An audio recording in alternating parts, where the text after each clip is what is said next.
or good afternoon, depending on your location. I'm Dave Bannard, a partner with Foley and Lardner's Business Law Department, and I'd like to welcome you to our Access to Capital webinar, Final Section 501R Regulations, Implications for Tax-Exempt Bonds and Other Transactions of Nonprofit Hospital Organizations. I'm very pleased to be joined by two of my partners on today's panel. Mike Bailey is a partner and business lawyer with Foley. He focuses on tax-advantaged financing, including tax-exempt financing and tax credit transactions, tax compliance policies and procedures, energy tax issues, exempt organization tax issues, and other federal and state income tax matters. He's joined by Mark Sheedley, a partner and member of the firm's taxation and public finance practices and its healthcare industry team. His practice encompasses both nonprofit and for-profit tax law. His representative matters include qualification on ongoing activities of tax-exempt organizations, tax-exempt finance, joint ventures, business reorganizations, employee benefit and deferred comp arrangements, and real estate transactions.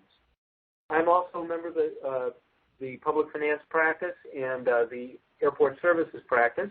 I do a fair amount of healthcare finance, and I'm fortunate to work with both Mike and Mark on quite a number of matters. Before we start, I'd like to go over a few housekeeping tips. Today's program will run for 90 minutes. We will apply for 1.5 general CLE credits for today's program. For those of you interested in CLE, we will have two codes for you today. Please listen carefully for these codes and write them down. And a poll question will be asked, and you'll have to enter those codes during the poll question to receive credit. All New York and New Jersey and Kansas attendees applying for CLE credit must fill out an attorney affirmation form, which can be found in the resource list widget on the slide. Electronic questions can be submitted at any time throughout the broadcast by clicking on the Q&A tab at the bottom of your screen. We'll screen those so that we don't interrupt the program, but we're planning on trying to make this interactive. So please, if you have questions, drop them in, and we will do our best to answer them. If we don't get to them during the webinar, we will try to get back to you with an answer later on. So with that, I'd like to turn it over to Mark to kick off the show. Well, thank you, Dave.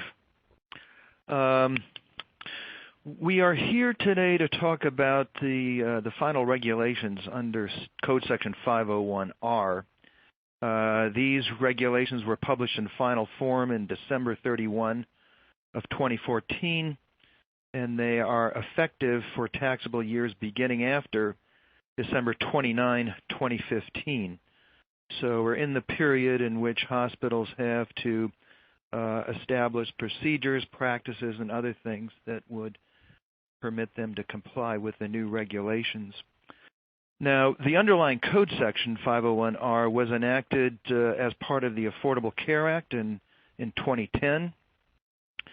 I think the genesis for 501R, though, precedes even that by a number of years.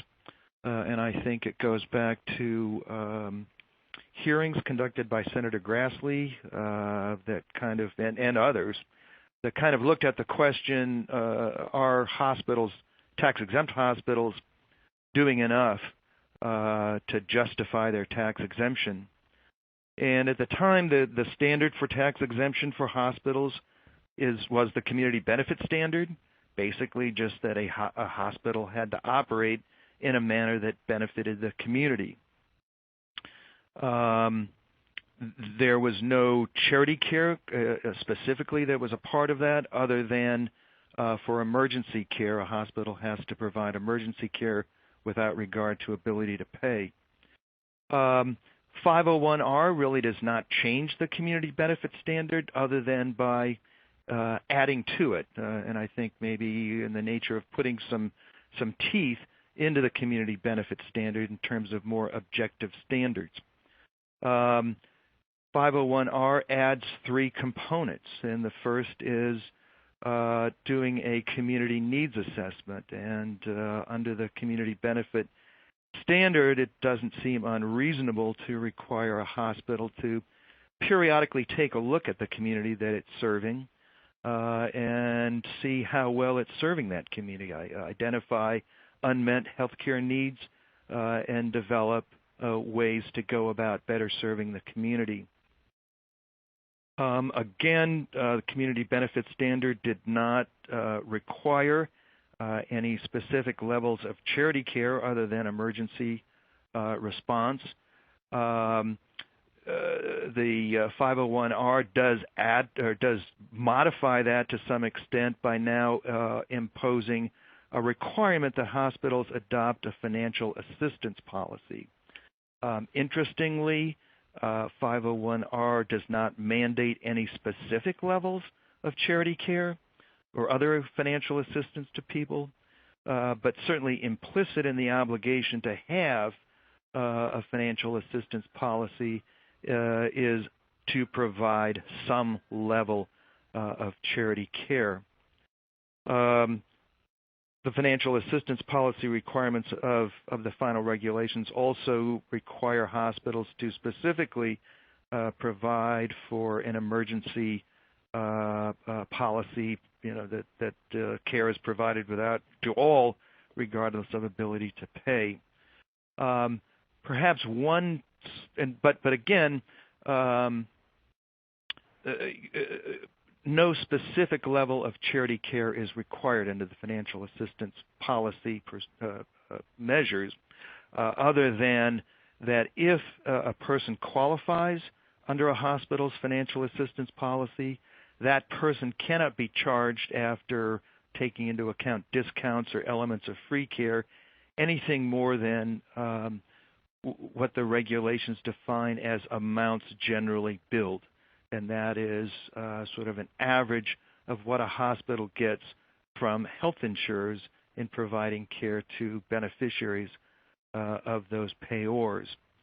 The final element of 501R is sort of supplements the financial assistance policy requirements in that it limits billing and collection activity until a determination has been made that a person qualifies for financial assistance. So with that, let's move on to the next slide. Again, these regulations go into effect generally in years beginning in 2016. In adopting regulations, IRS and the Treasury have different models, and that regulations can take the nature of sort of general principles or safe harbors or detailed requirements, and the final regulations under 501R take that latter approach. They are incredibly detailed in approach, very, very specific. In addition to the specific requirements for policies and procedures, the regulations include provisions that look at implementation of an observance of those policies and procedures, but again, extremely detailed. Now, a little later in the program, we will be looking at some level of detail, though we're not trying to give a total explanation of all the requirements of the regulations. I think that would go well beyond the 90 minutes we have allotted. But the approach that we're trying to take here is to take a look at, what are the consequences of noncompliance and how those come up in typical transactions, bond financings, and other kinds of transactions in which tax-exempt hospitals find themselves, with a thought of kind of illuminating the environment under which hospitals, we think, should approach trying to establish policies, practices, etc., that are responsive to the new regulations and that will help to assure compliance. So with that, I would like to turn the program over to Mike, who is going to start by just walking through all of the consequences of noncompliance with 501R. So, Mike? Okay, well, thanks very much, Mark. And as Mark indicated, 501R really represents a sea change from a relatively vague facts and circumstances test for charitable hospitals to a more detailed test with a number of very specific requirements. And when you look at the code, when you look at 501R itself, there are maybe 10 different specific requirements that need to be met.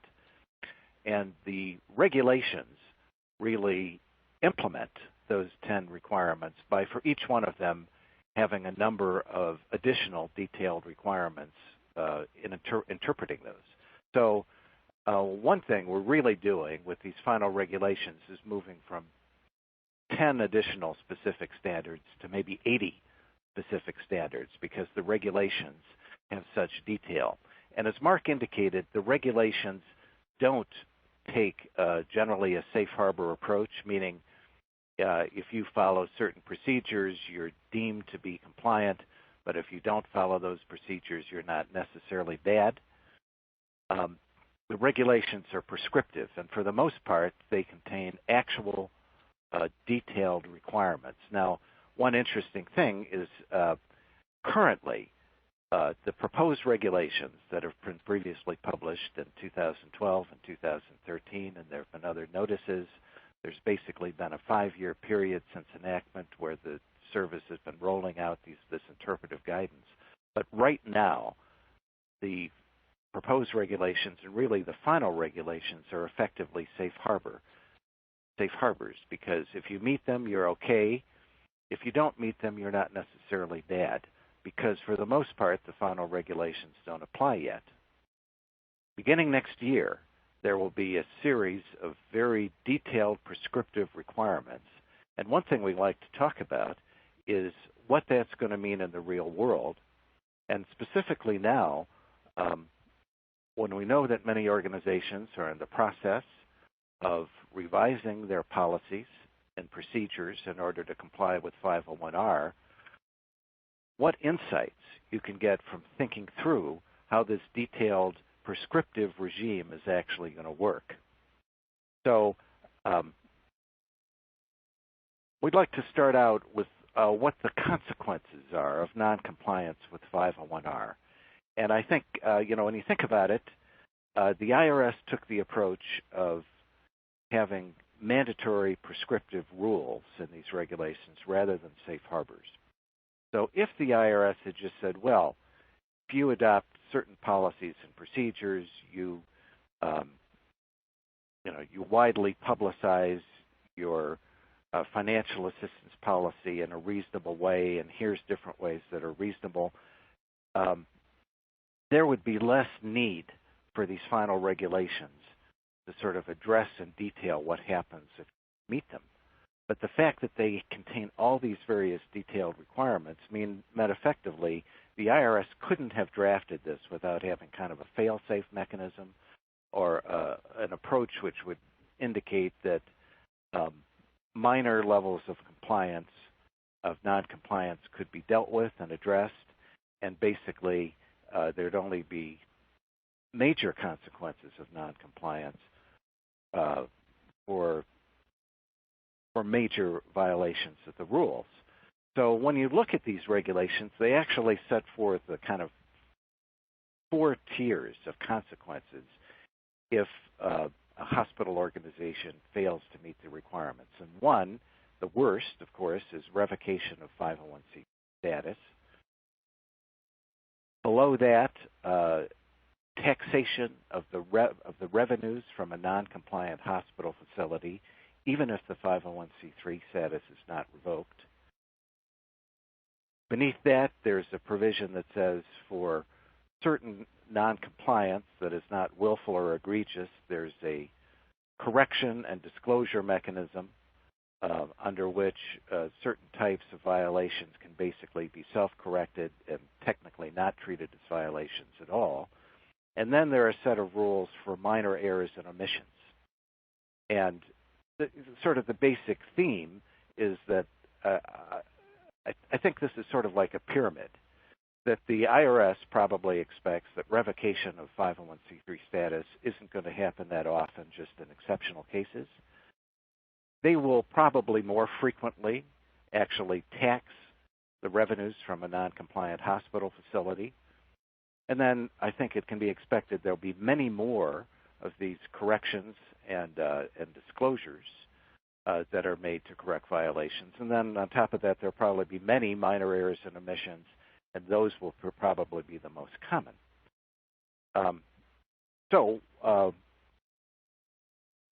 One thing we'd like to talk about is how this tier of consequence sort of fits in and how organizations should be thinking about developing their policies and procedures and what consequences these different tiers of noncompliance have in the real world, and particularly in the transactional context. So basically, the regulations do kind of indicate that they suggest that the 501c3 status of an organization would really only be revoked for noncompliance with 501R in pretty extreme cases, although what they literally say is that it's a facts and circumstances test. And again, this revocation would apply on an organization-by-organization basis. So it suggests, but they don't really exactly provide, that revocation ordinarily will be limited to cases of willful or egregious noncompliance. The revocation would apply as the first day of the taxable year in which the failure occurred, and it's an all the facts and circumstances test, which in some respects is similar to the test that applies for private inurement and excess benefit transactions. It's very much the same. And there's a clear statement that minor errors and omissions generally be excused if corrected, and other noncompliance not willful or egregious will be excused if corrected and disclosed. So what do they say about this facts and circumstances test for when noncompliance would cause the 501c3 status of an organization to get revoked? And basically, they list a set of factors that are intended to indicate how significant the failure could be. So whether there's been a pattern of failure, whether it's a big failure relative to the size of the organization, if an organization operates more than one hospital facility, as for many of the facilities or just one, whether the organization had, prior to the failure, established practices and procedures, formal or informal, reasonably designed to promote and facilitate overall compliance, whether the practices and procedures had been routinely followed before the oversight or mistake, whether the organization has implemented safeguards that are calculated to prevent similar failures, and so on and so forth, whether the organization corrected the failure promptly after discovering the failure. But I think one thing that's notable in many of these provisions is that there's a kind of subtext that you get better treatment under these regulations to the extent you have better policies and procedures.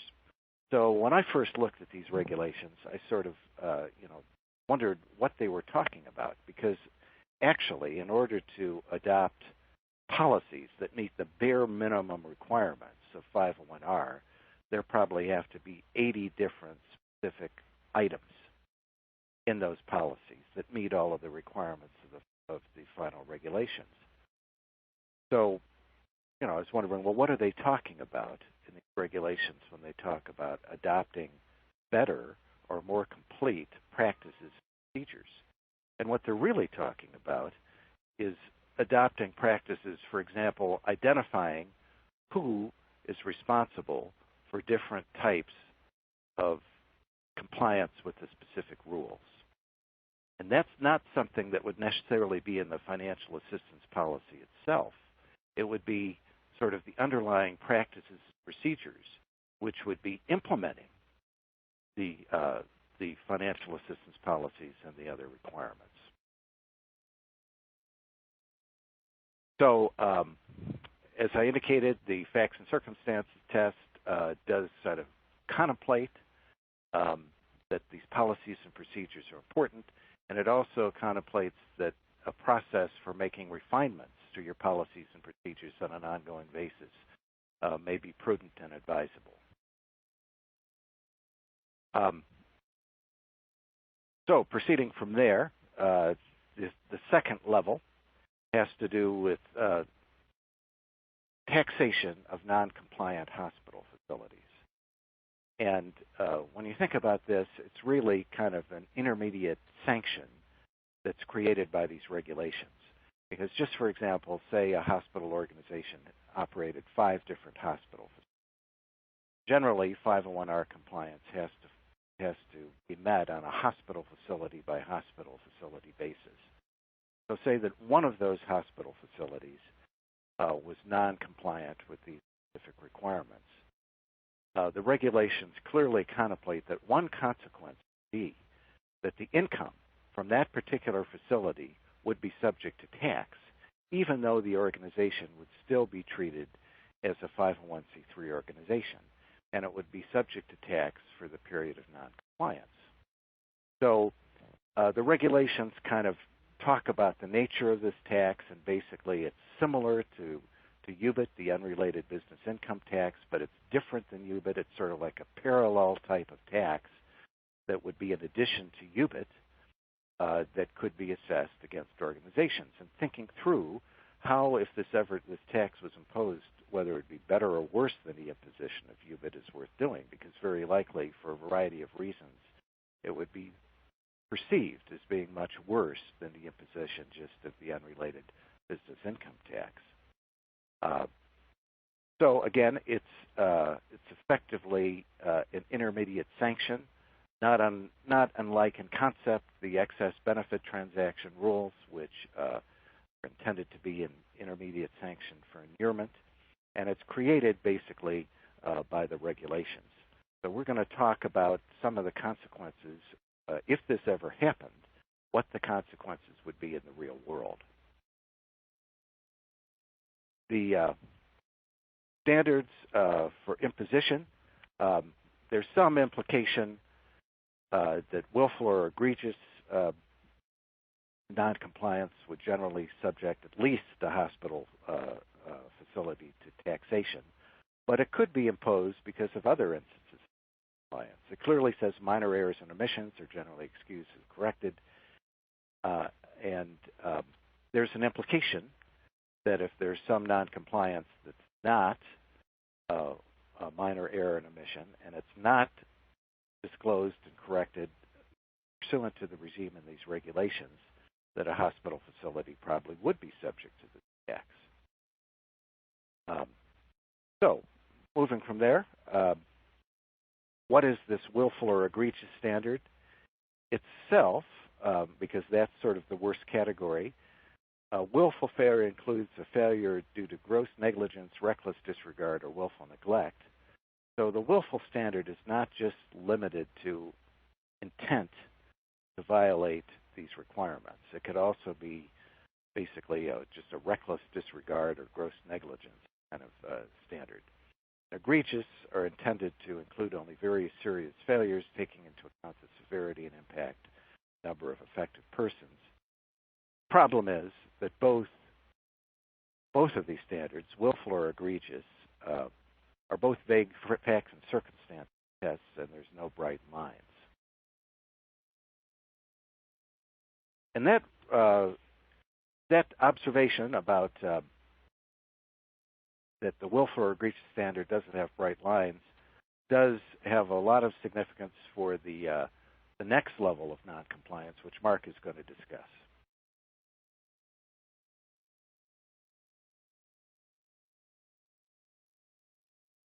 Mark? I'm sorry, I had the mute on. Okay. Thanks, Mike. Yeah.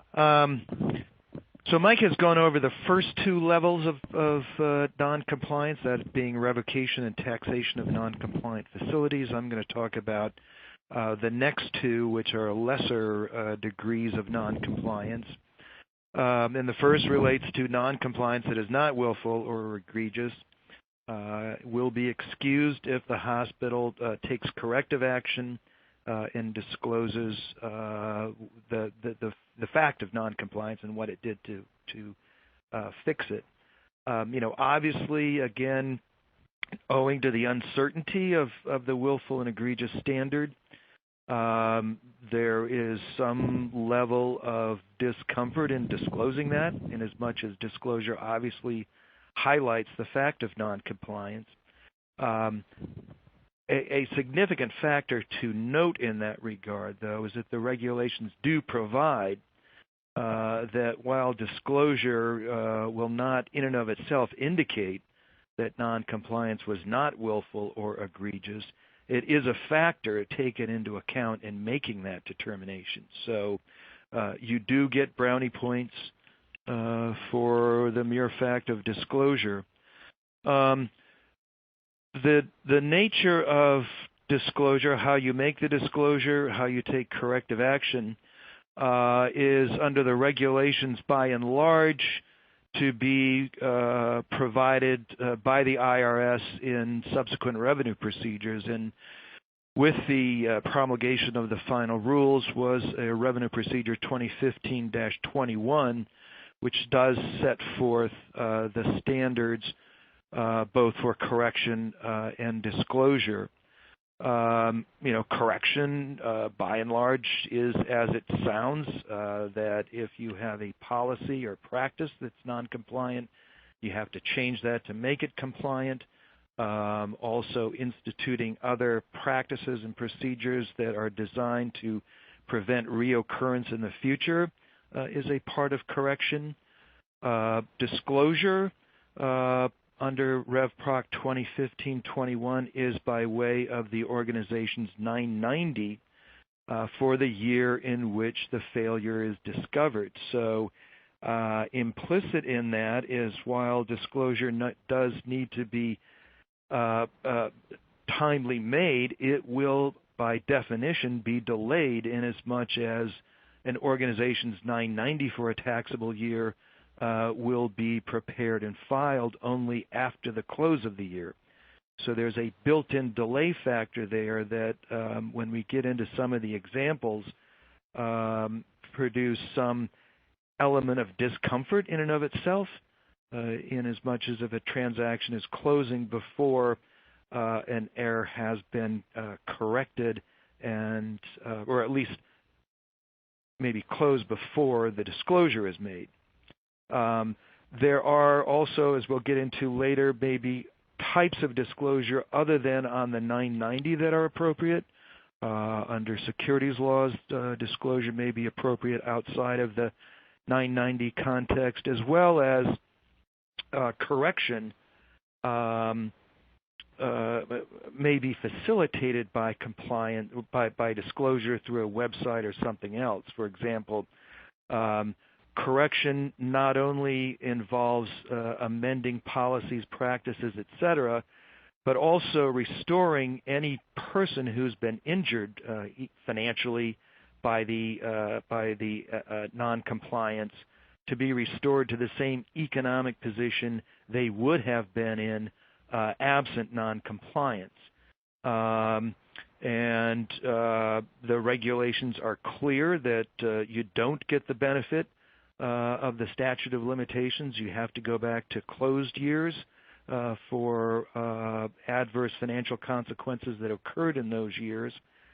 So you could go back a number of years, and by disclosing noncompliance through your website or other publications could facilitate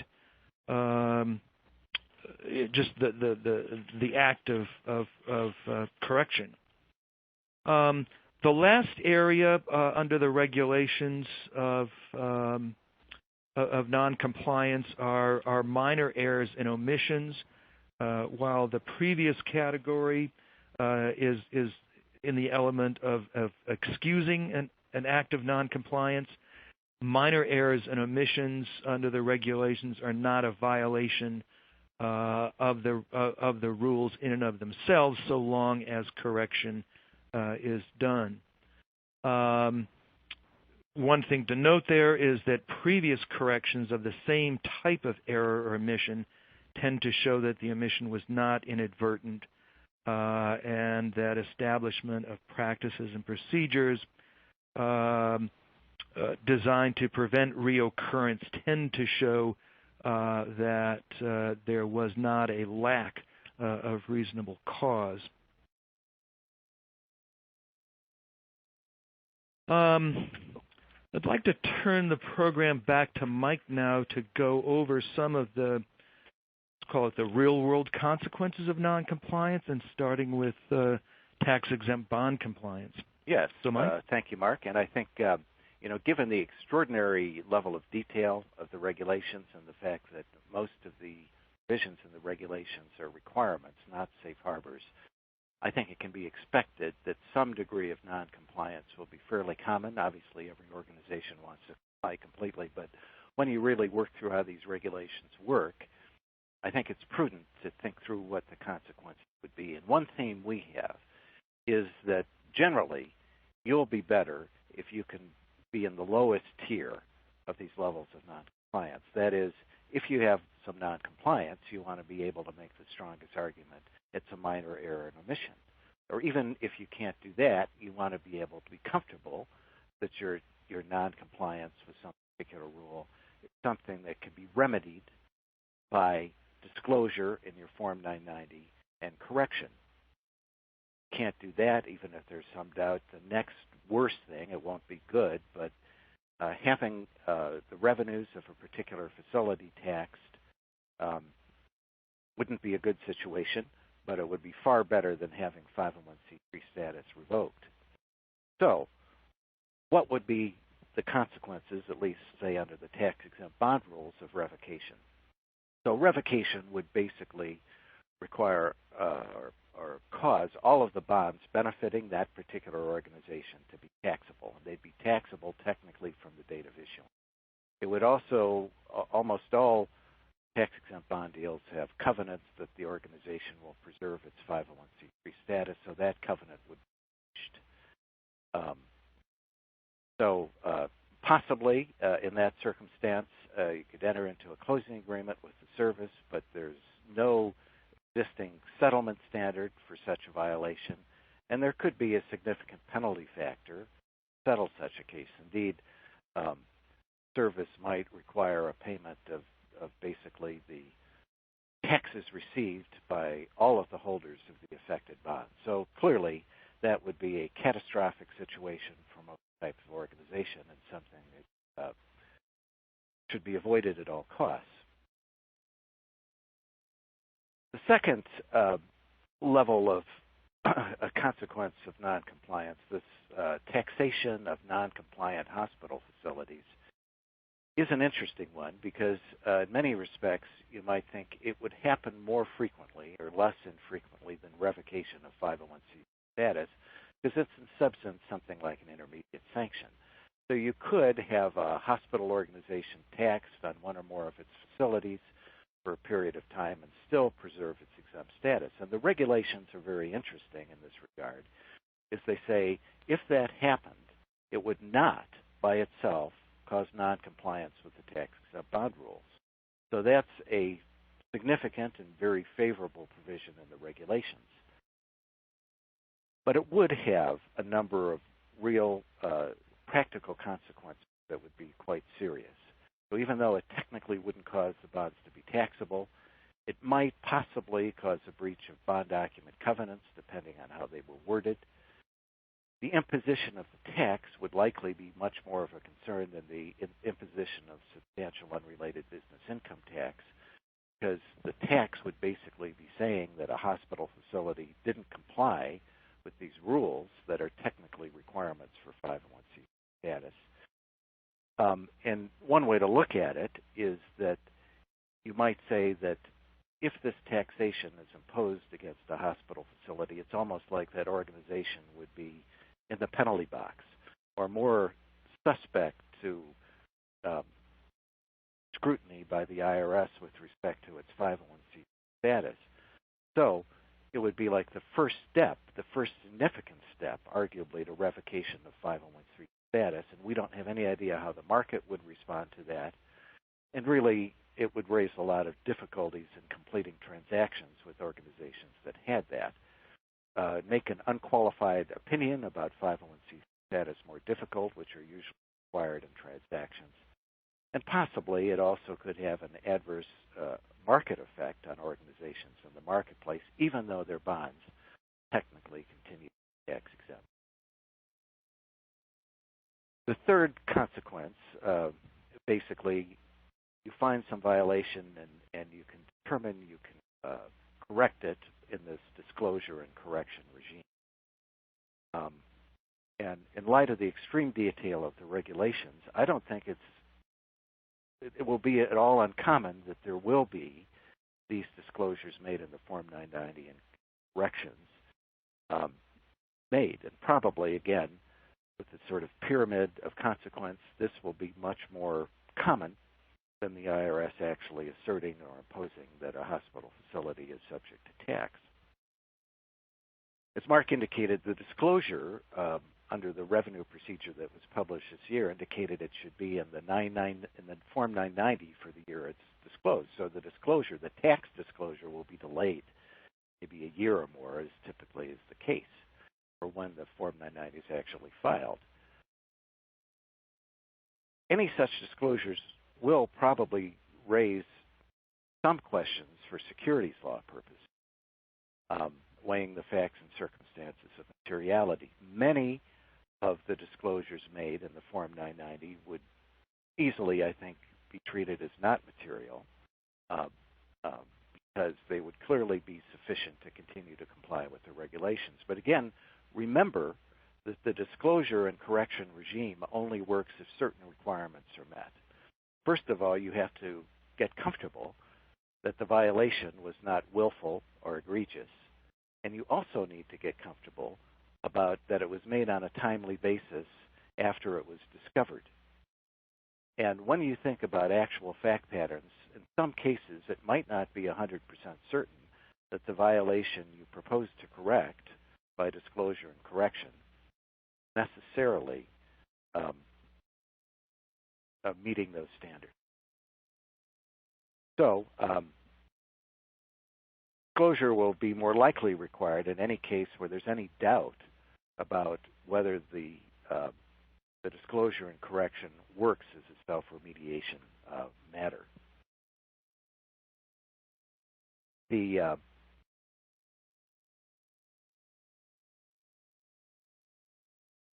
In the case of minor errors and omissions, I'd say generally there'd be no adverse consequence. There'd be no disclosures made for tax purposes or otherwise. In the course of doing due diligence about whether an organization is compliant, even for minor errors and omissions, there has to be corrections. So presumably, it's a matter of diligence. If there are identified minor errors or corrections, counsel and the organization would need to get comfortable that those corrections are being made. But obviously, that's the most sort of favorable category of noncompliance. Again, I'd like to emphasize that a theme kind of running through these regulations is that an organization is more likely to be able to make the argument that noncompliance fits within one of the more favorable categories if it has robust policies. Mark was going to discuss some of the highlighted provisions of the Community Health Needs Assessment. Mark, before we do that, this is Dave. I'd like to ask you and Mike a couple of questions that we've gotten in from the audience. The first one is an interesting one because we are still in the safe harbor period before the regs take effect for tax years begun after December 29th of this year.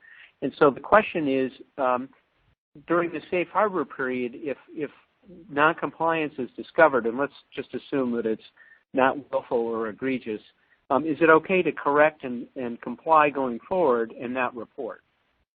Do you have any views on that?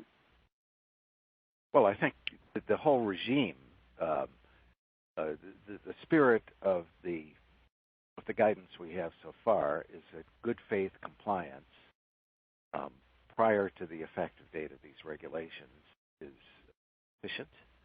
So I would say that as a safe harbor measure, seems to me the disclosure and correction mechanism could be used. Mark, do you have views about that? No, I'd agree, but I think also that mere correction in this safe harbor period probably would not be sufficient, that disclosure should also be made, in a manner that's, generally consistent with the revenue procedure. If it's not a minor error or omission. Correct, yeah, if it doesn't fall into the category of minor. I will note that the question came from someone who said they performed an audit, and I'm sure that the two of you are going to get to that as we go through examples, but that strikes me as another issue that is going to be a demonstration of good faith when some of the closer questions come up.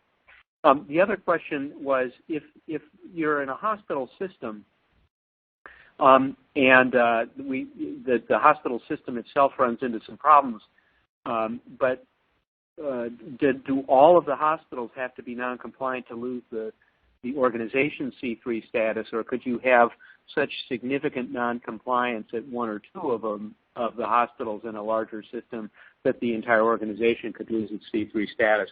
I'm not sure that I saw that as being clearly stated, so I'm wondering if you have. Well, again, it's the facts and circumstances test, and I would say that the IRS likely could assert that some significant non-compliance could lead to revocation of 501c status. Indeed, this whole framework in the regulations for different layers of non-compliance is basically, I suppose the IRS would say it's a fail-safe mechanism, because literally you might read the regulations to say even if you have some technical violations, you could lose your C3 status. So the IRS didn't say that. They wrote these very prescriptive, detailed regulations, but they said, oh, and by the way, if you just violate them in minor ways, or you violate them in good faith, and you disclose incorrect, you're not going to have your 501c3 status revoked. But they definitely did not say that it would only be revoked in the case where all of the hospital facilities were non-compliant. Now, again, I think the kind of subtext of these regulations is that revocation would be in extreme cases, but that's not literally what they say. And I think also, just looking at past practice, that the IRS is reluctant to revoke C3 status, so that I think the IRS would just be more likely to go the taxation route of the non-compliant hospitals, even though technically revocation would be possible in that case. Right.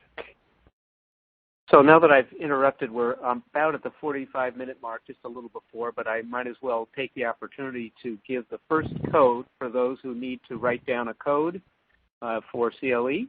The first code is N as in Nathan, K as in Kilo, T as in Tango, B as in Beta. That's NKTB.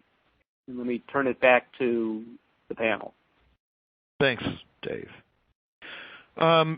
We are now going to go into some of the substantive provisions of the regulations. Again, our objective is not to take anything that approaches an encyclopedic summary of these requirements, but just to either provide a summary or hit some of the highlighted provisions and use what we discussed in order to form the basis of going through some examples and just kind of trying to give a real-life perspective to this.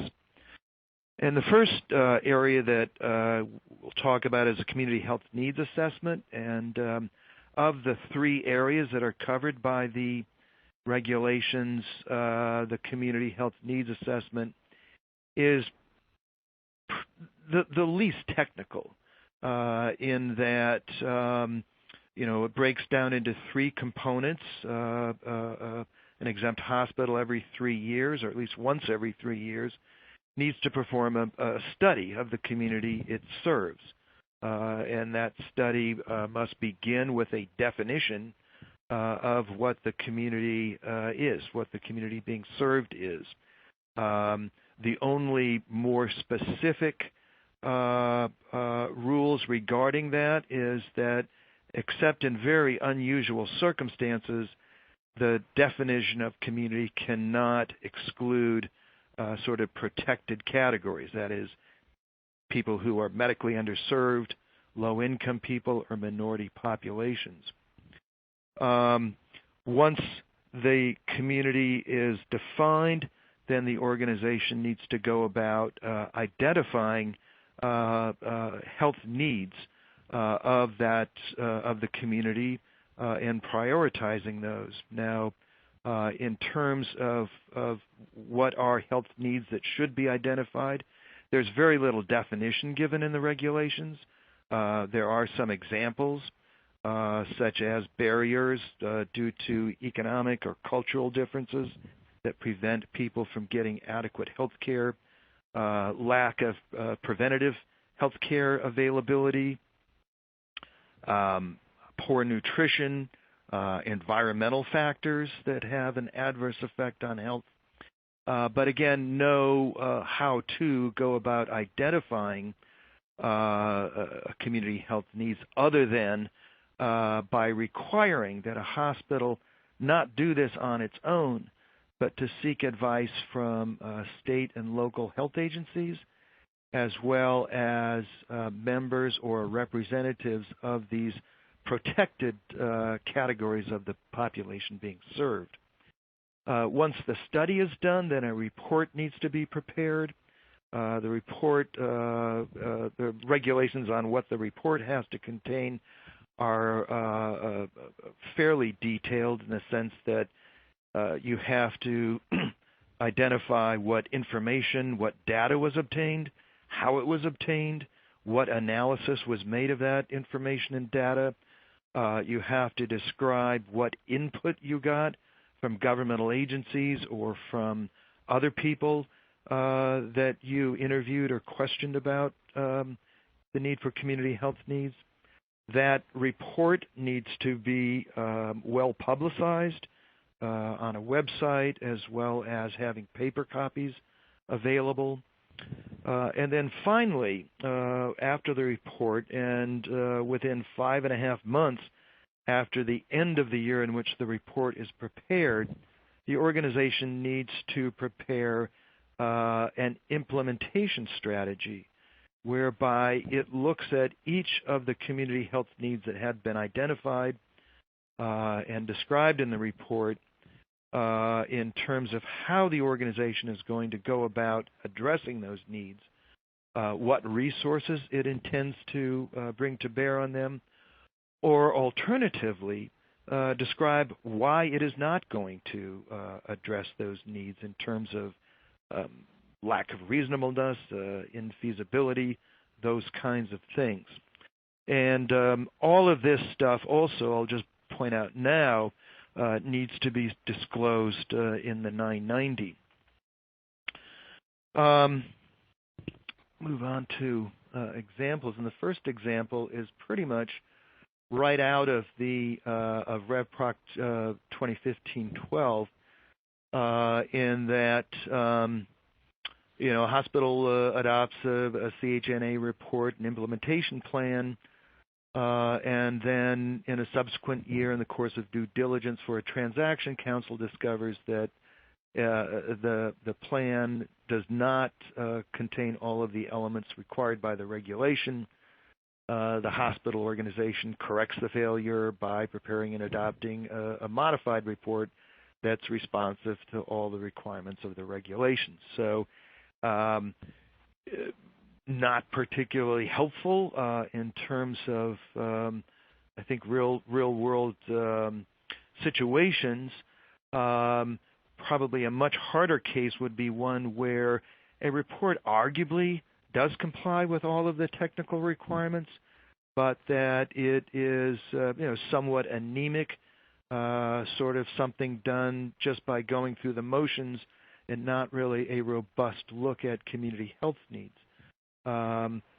So, Mark, I think one theme is that, generally these different requirements, some of them are met by just conducting a report or having a policy, and some of them require actual implementation. And in general, in sort of a tier of which are most likely to be problematic, I'd say the community health needs assessment is likely to be the easiest to deal with, in part because there aren't many requirements other than perhaps the implementation that actually talk about or are related to ongoing operations and actual implementation. And I guess for the talking about the financial assistance policy requirements, maybe we should skip to the second example after. Okay, we'll do that. Yeah. Let's first just go over some of the elements of the financial assistance policy requirements. The first is the thing we want to note is that the requirements of a financial assistance policy require to a hospital operated by the reporting hospital organization, as well as all substantially related entities. That's a fairly small universe in that it consists of a disregarded entity, which in the case of a 501c3 hospital essentially would just be a single-member LLC. In addition, it would cover partnerships in which the exempt hospital is a partner. There's an interesting component of this that, however, if the hospital does not have sufficient control of the partnership, whether through lack of majority voting power or otherwise, to assure that the hospital can be operated in furtherance of C3 standards, with the consequence that the hospital operation would be an unrelated business activity, there is then no requirement that hospital observe the requirements of 501R, including having a financial assistance policy. Another element of the financial assistance policy that seemingly would be one of the more burdensome requirements to satisfy is to have as a part of the policy a list of all persons, all providers who provide care at the hospital, and identifying which of those providers are subject to the hospital's financial assistance policy. Now, why don't we move on to that example, Mark, because the example we have, I think, highlights that point in particular. Sure. Actually, do you want to take the lead in just walking us through that example then, Mike? Sure. Well, as Mark indicated, the financial assistance policy basically applies to the hospital and its exempt purposes because 501R applies to exempt purposes of a 501c charitable hospital. So one of the things the final regulations do is an interesting provision. They say, well, the public might not necessarily know which services are provided by the hospital and which are provided by persons who are deemed to be third parties. For example, a taxable corporation that was different than the hospital facility, a group of physicians, for example. And some may be provided by a partnership that would be treated as controlled by the hospital and would be part of its exempt function. So this is actually one of the many provisions in the final regulations that could be a moving target over time. That is, which providers and which services are really subject to the financial assistance policy within an organization and which would not be, because the particular arrangements might not be transparent to the public. And that arguably is something that needs to be monitored over time as those relationships change, as a hospital acquired control over a partnership and treated the services rendered under that partnership as part of its hospital services providing medically necessary care.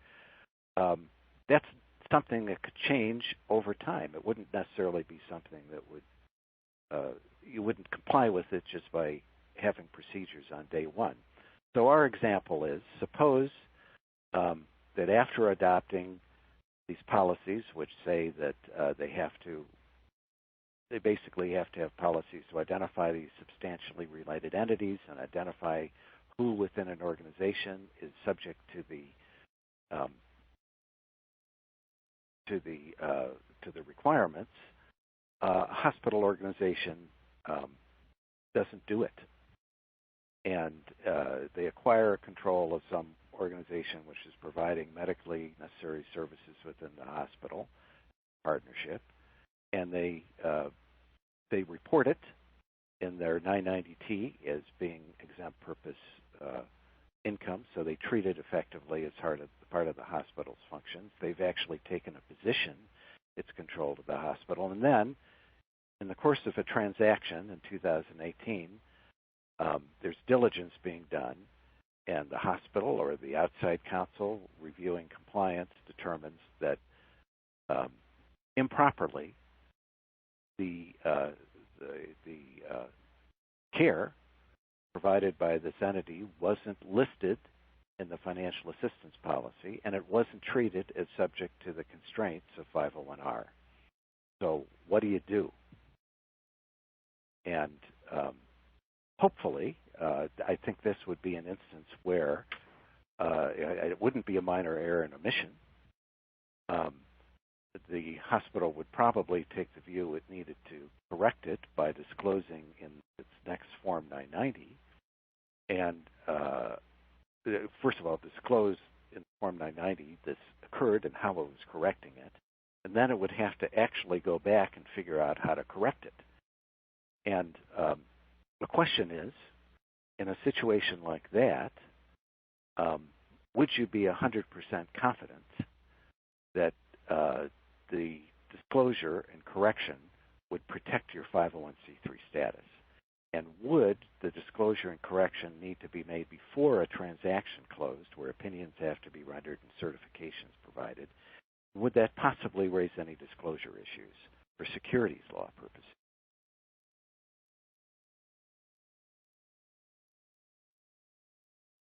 So, I think there's not necessarily a good answer to that, but I think this example kind of highlights, part of the vagueness in, for example, the standard that the noncompliance be reported in the tax year in which it's discovered. And what does that really mean, discovered? Because the hospital had been reporting this activity as part of its exempt function all along. So in some sense, it had discovered it. It knew about it. Just had this defect in its in the scope of its application of the 501R requirements. So why don't we move on to a new example, and maybe the regulations also contain one of the other standards is limitations on charges, and as Mark indicated, not charging for medically necessary services to those eligible for the financial assistance policy more than the so-called AGB. And the regulations, again, provide very specific methods for how AGB can be computed, basically a 12-month look-back period or a prospective period, and a method in some cases. And the regulations don't take the view that you can use any reasonable method to determine amounts generally billed. They say you have to use one of these two methods, and within that framework, they say we can have certain flexibility in how you determine it, but it's still prescriptive. It does continue to limit gross charges, the imposition of gross charges for all medical care for any individuals determined to be eligible for the policy. So another example, and this again is taken out of the revenue procedure itself in 2016. A hospital facility has failed to meet the requirements of these limitations on charges because due to processing errors, charged FAP eligible individuals more than the amount permitted and discovered the errors during the month-end accounting period closing. The hospital facility corrects the failure by providing all affected individuals with an explanation, corrected billing statement, and a refund of any payments made in excess of the amounts. So that's basically the example in the revenue procedure 2015-21. But what if it was determined this wasn't discovered, this overbilling amount or the amount not really meeting the AGB requirements, was only discovered 5 years later. How would you go about correcting that? Mark, do you have any insights to that? Well, I mean, I think you have to. There is language in the regulations that talk about reasonableness and feasibility. Obviously, going back a number of years would present tremendous administrative difficulty in terms of sorting through old records and finding out who should have been charged less than they actually were. A real mess to unwind. Again, I think that, perfection perhaps is not required here, that if a hospital makes a very good faith, reasonable effort, that should be regarded as sufficient, particularly if, for example, it publishes the error on its website and asks people who may have been affected to identify themselves, that kind of thing. So, yeah, and I think one important point in the revenue procedure is that there's no sort of statute of limitations or limitations period on the need to go back and correct. So ordinarily, the statute of limitations that would apply for tax purposes would be going back 3 years. But the revenue procedure particularly says if you find a mistake and it's 5 years, it's well beyond that 3-year period, you still have to go back and try to correct it for that entire period, which, when you really think of how it could work, could be very burdensome. So why don't we move on to the next example? We did want to touch on one related to the billing and collection requirements. And again, we don't have time to go through all of the various details of these regulations, but just picking out a few highlights. The regulations continue to have extremely detailed notification requirements, basically notifying patients of the financial assistance policy, making reasonable efforts to do so before taking any extraordinary collection actions, detailed requirements to suspend or reverse extraordinary collection actions during the so-called application period. Generally, they continue to have a very specific 240-day application period, more constraints during the first 120 days, and again, starting with the date of the first bill after discharge, and specific requirements for agreements with other persons relating to collection. So one example we had is, the regulations do, and the code limit extraordinary collection actions against individuals who are eligible or could be eligible for the financial assistance policy, and it's also contemplated that in certain cases, a debt from a patient could be sold to a third-party collector, basically provided that that third-party collector meets all of the standards that basically prohibit extraordinary collection actions. So it says the third-party collector can engage in extraordinary collection actions, and if it's later determined within this 240-day period, for example, that a patient is eligible for financial assistance, has to basically agree to work with the hospital to reverse any charges in excess of the hospital assistance, basically saying you can engage a third-party collector, but they have to be subject to the same constraints the hospital would be. So let's just say, in this example, in 2015, a hospital organization adopts these policies and says, well, any arrangement we'll have with a third-party collection agency will meet all these requirements, and lists the specific requirements that need to be in such an agreement, and there's a list of specific, actual, very specific requirements that need to be in such a contract.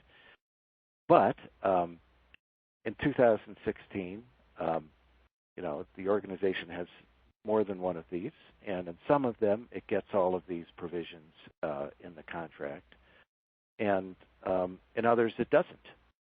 And not only that, it's renewing these contracts on a yearly basis, and somebody within management knows that this third-party collection agency really isn't following the terms of the contract, and it's evident to somebody at a fairly senior level that that the collectors aren't necessarily meeting all of the requirements of the contract, but they continue to renew the contract. And then in 2018, after this has been going on for several years, it's discovered that this has been happening. And what do you do in that circumstance? Mark, do you have any views about that one? I mean, it's a difficult situation because, again, if this is something that is not willful or egregious and is available for correction, you have the problem of someone in management at the hospital has known about the problem and has taken steps to fix things going forward, but has not gone back to refund any money of people who may have been overcharged by the collector's lack of observance of the contract terms. And it seems that in that case, you would be in a very difficult situation of trying to avail yourself of the correction requirement in as much as correction was not prompt, in that the problem was discovered but not promptly corrected. Right. So this would certainly be a case that wouldn't be a minor error to mention. At a minimum, it would be a case where you would have to have the sort of the third level disclosure and correction.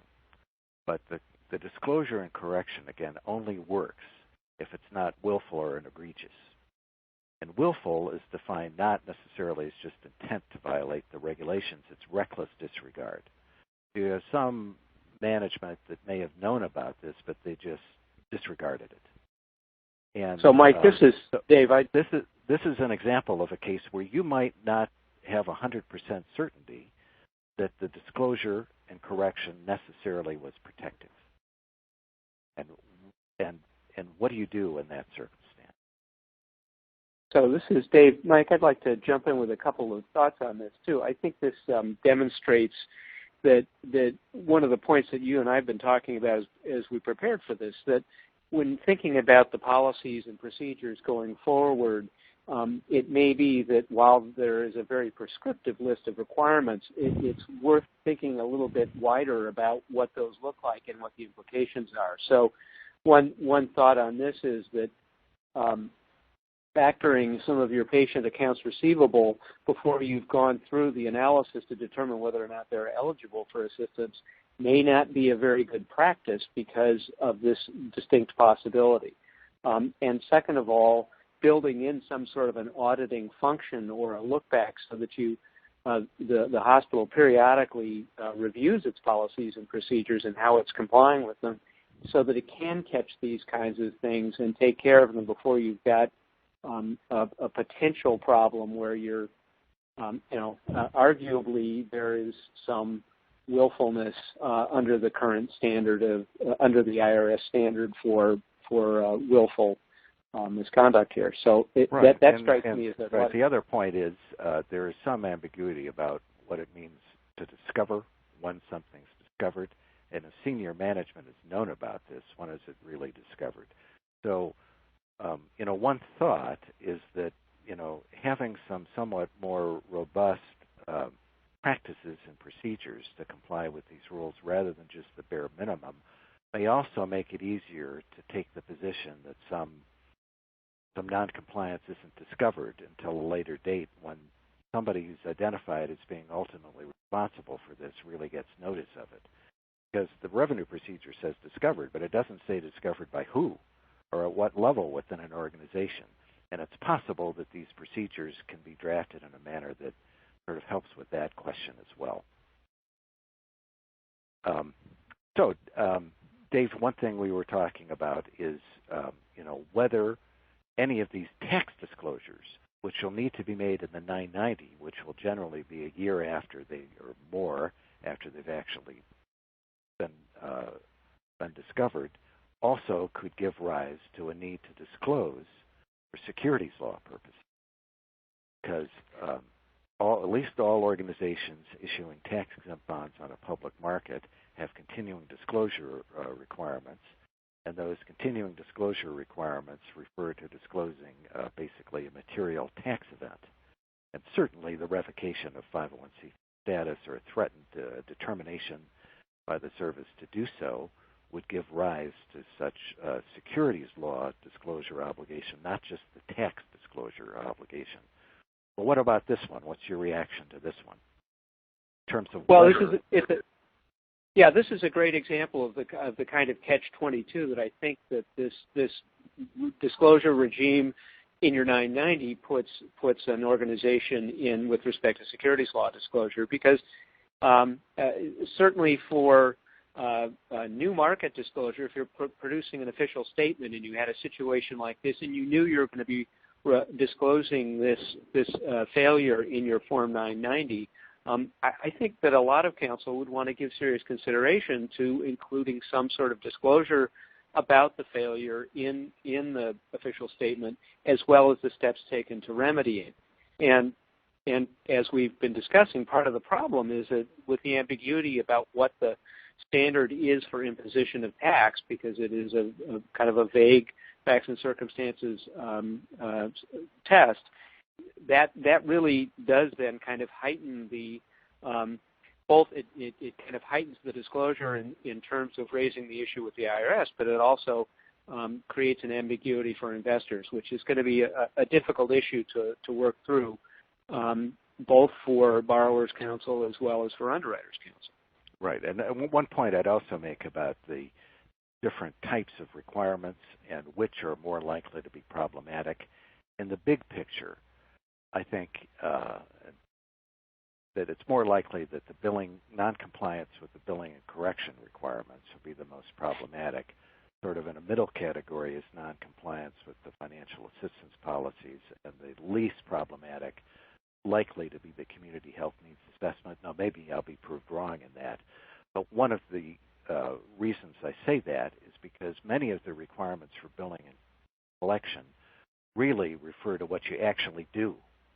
They're not just based on only that you have a procedure that says it. It says if you actually engaged in these actions. And that inherently is more difficult to keep track of. And not only that, the billing and collection requirements have gathered a lot more public attention. So any of them could be problematic, but I would say that there's particular need to think about with care how you frame procedures for these billing and collection requirements, because when you really think of the examples and what could occur, I think those would be the least comfortable situations, fact patterns such as this one. Well, why don't we move on to... I would agree with that, Mike, and I would add two things to that. One is that billing and collection procedures have been around for quite a while, and so getting them to comply with 501R is going to ripple through the organization in a way that setting up something brand new like a community health needs assessment will not. The other issue that we've discussed a little bit and we'll go into in more detail, but this does give rise to the question as to whether or not the service will be willing to adopt some sort of formal or informal settlement program so that organizations that do discover these kinds of problems can go in and try to work through some sort of a settlement so they can be assured that, in fact, that they have adequately taken the steps to resolve the issue and hopefully will not be subject to taxation. But I will duck out now. And actually, I'm going to duck in and give the last code while we're at it. The last code, for those who need it, is L as in Luther, 4, N as in Nathan, C as in Carrot. That would be L4NC. One more time, L4NC. And those of you who need to enter that, the code place to enter that is up on the screen right now. Mike, let me turn it back to you. Okay. So Mark was going to briefly introduce the subject of bond document covenants. Right. And we'll just do a few slides in this area. That is looking at, with the advent of 501R in these regulations, what changes may you expect to see in terms of bond documentation? And, very common or pretty much universal in a tax-exempt bond issue is that the borrower is covenant to maintain C3 status and to limit unrelated trade or business use of bond finance assets to the extent that it does not create a private business use issue. So the question now is, are you going to start seeing covenants relating to compliance with 501R? And it's very hard to say. I mean, practices haven't developed here, but our sense is it's probably unnecessary and as a result perhaps unlikely because, again, noncompliance with 501R does not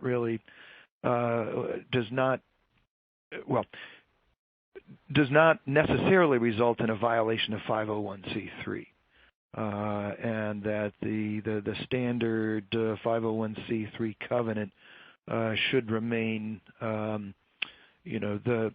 principal tax covenant here without supplementation with respect to 501R. So effectively, a covenant that you'll maintain 501c3 status is a covenant that you will comply with 501R to the extent necessary to maintain status.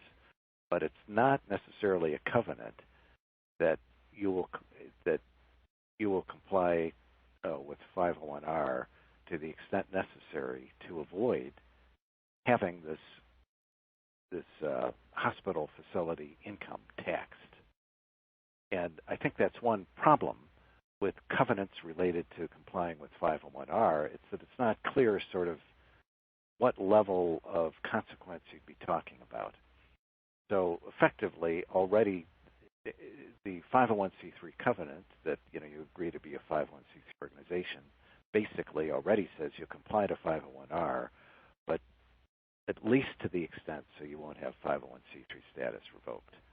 So that should be sufficient for now, but the practice is developing. And then we also wanted to talk about certification and representation considerations, because right now it's rare in our experience to find express covenants that organizations will comply with 501R, but it's very common, one manner or another, to find representations that organizations currently are in compliance.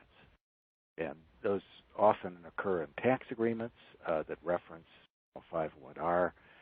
They often in official statements and other offering documents or some description of 501R and indications that organizations are in compliance with them. And one question we've been considering is whether those representations should be more carefully framed after these regulations become effective. For example, refer to substantial compliance or something to that effect in light of the extreme detail of the regulations and different layers of consequence for noncompliance.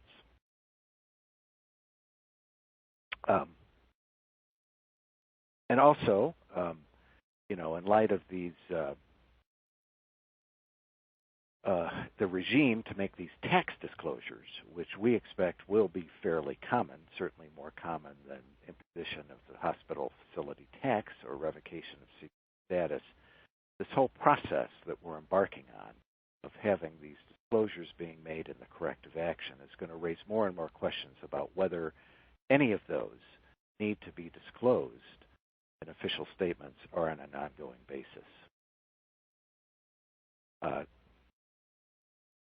Tax-exempt bond opinion considerations. We note that, it's usually the case that in order to conclude a tax-exempt bond financing in any event or many other affiliation transactions, there has to be an opinion that an organization is a 501c3 organization. Such opinions, encompass 501R compliance, but only the extent necessary to the extent it relates to actual status, and they're usually not intended to be opinions that an organization couldn't be subject to tax under the sort of intermediate sanction of 501R. Some opinions and representations, by the way, are written in a way that might inadvertently cover 501R or intended to be. For example, an opinion that says an organization is a 501c3 organization and not subject to tax except for unrelated trade or business income is effectively a more expansive opinion about 501R status. But one reason we wanted to talk about opinions in this context is that the whole process of doing a transaction causes sort of an independent due diligence review of compliance, and that will include compliance with 501R. So by analogy, in the tax-exempt bond world, generally the tax-exempt bond rules require that 100% of the bond finance property be owned. Say sales of the finance property can cause the bonds to be non-compliant. And it's become not at all uncommon to discover some level of non-compliance with those rules in the context of doing a transaction, even long after the violation has occurred. So for example, doing a refunding now of a transaction done in 2005. And in 2007, there was some amount of the bond finance property sold, but no one realized it was bond finance, took a corrective action. And then in that case, often there's corrective actions for going into the IRS and getting a closing agreement, correcting it as a condition to completing the deal. So it may be that many of these violations that have occurred many years ago, the 501R violations, will be discovered in the course of transactions, because it will be in the course of transactions where there'll be more intense due diligence. There'll be independent counsel rendering opinions that are independently going to be reviewing compliance. So that is one, I think it's to be expected that there will be issues raised in the context of transactions, and they'll have to be resolved one way or another for the transaction to go forward. Disclosure considerations, we already touched on this to a large extent. The practice is developing, and I think we're going to expect that some tax disclosures will be more commonly need to be considered whether they give rise to a securities law disclosure obligation. And indeed, one possible thought is to sort of weave together the tax disclosures here with securities law disclosures. That is, the person responsible for deciding whether a tax disclosure should be made in the next Form 990 should also be advising whoever within the organization is responsible for making disclosures about material events that affect the organization. And unless there's that connection made within an organization, the two parties may not be talking to one another until the noncompliance might be discovered until right before a transaction, which might be a less effective way of dealing with the issue or problem. So, Mike, that brings up a good point in terms of looking at institutional policies that would touch on the kinds of a disclosure policy adopted by an institution that probably ought to be tweaked to ensure that, in fact, those different sides of the house are talking to each other. Right. So, given we're limited on time, I'd like to very quickly go through some of these other points we wanted to make. One is Schedule H, the 990 Schedule H is effectively now a checklist for the basic 501R requirements, but it doesn't reflect the final regulations. We can expect further revisions in the 990 just dealing with that, and whether that raises other issues will remain to be seen. Financial accounting considerations, a particular disclosure of uncertain tax positions. It's unclear at this stage how the accounting firms will respond to the extreme detail of the specific prescriptive requirements in the final regulations, and whether it be more likely there'll be some note of some level of noncompliance in financial statements. That's entirely possible. We did want to touch on special considerations for application to acquisitions and affiliations, and basically one important point is that there's effectively a grace need for coming into compliance with the community health needs assessment if a new organization or facility is required. That is the last day of the second taxable year beginning on the date of the acquisition. But there appears to be no similar grace period for the other requirements, and that is, as soon as a facility is a hospital facility is acquired by a 501c3 organization, presumably will have to right away be in compliance with the financial assistance policy, limitation on billing, and limitation on charges and billing and collection policies. There also may be particular issues relating to acquired facilities about if you find a problem, will it be as comfortable to know that a disclosure is basically corrective because you won't necessarily know whether it was willful at the time, and you won't necessarily know whether it was timely, it was discovered and timely disclosed. So there could be particular problems, in particular with acquisition transactions and so forth, about being comfortable that the mere disclosure and correction would solve the problem. The consideration for joint venture transactions, as we discussed, there are particular rules which basically can require some acquired entities to be sort of brought within the scope of the 501R requirements, particularly acquisitions of partnership, where a 501c3 organization is acquiring control. And the same point for joint venture transactions, acquisitions of physician groups as the same potential issue, whether an acquisition is transferring what formerly was third parties into employees or acquiring control of a partnership as compared to having services provided through a taxable corporation. So we did want to take a little bit of time in talking about some of the key takeaways we have from this, and one is, considering how the failures to comply would play out can help to inform the approach taken and adopted policies and related practices and procedures. In particular, the question of how robust these practices and procedures should be. In other words, do you take a sort of bare bones approach and have just the bare minimum, or do you have something more like a best practice approach, which more specifically identifies particular tasks and specifically who within the organization is responsible for various different tasks?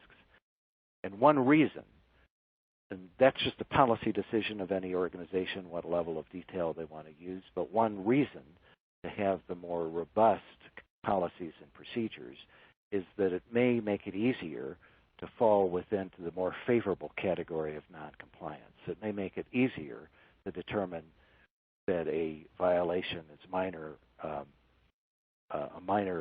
error or omission because you were reasonable, because you otherwise had good policies and procedures. It may make you more comfortable taking the view that you can make the disclosure and correction and have that mean that you comply with the regulations.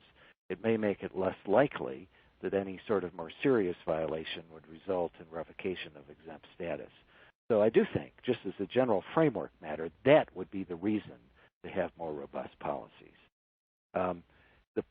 There's many provisions in these regulations which really indicate that the service sort of intends that these, not only the policies, but also the underlying practices would have to be living documents. There are certain things that would have to be periodically updated and changed. For example, the amounts generally billed, standards for each hospital facility have to change at least annually.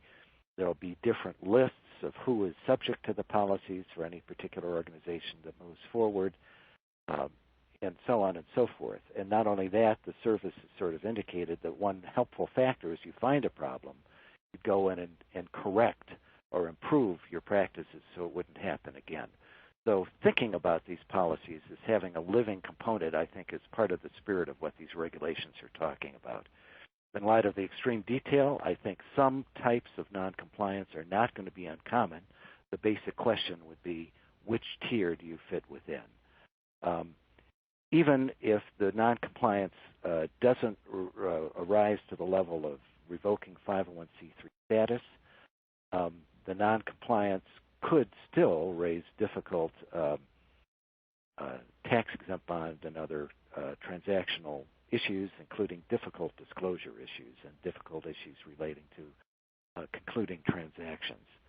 To streamline the costs, it may be prudent for organizations to work with their counsel and otherwise to develop standard checklists. Mark and I are refining our checklists, and we'd be happy to share those with anyone who wants to see our list and invite your comments on them. But I think it's kind of prudent for organizations to think about applying now or going through the checklist that counsel and outside parties would likely give to them to complete in the context of transactions. The substantially related entity rules will raise particular issues for affiliation transactions, and we believe that the requirements relating to billing and collection will possibly receive the most IRS and public scrutiny. So those are the key takeaways. Dave? Mike, thank you very much. I hope everyone has gotten a lot out of this. I know it's a huge amount of detail, and we tried to do is to drill down and present this in the context of actual real life as opposed to just looking at these regulations from the standpoint of bare bones compliance. We've received some good questions. We're out of time, but what we will do is we will respond to those offline. And we appreciate everyone's attendance.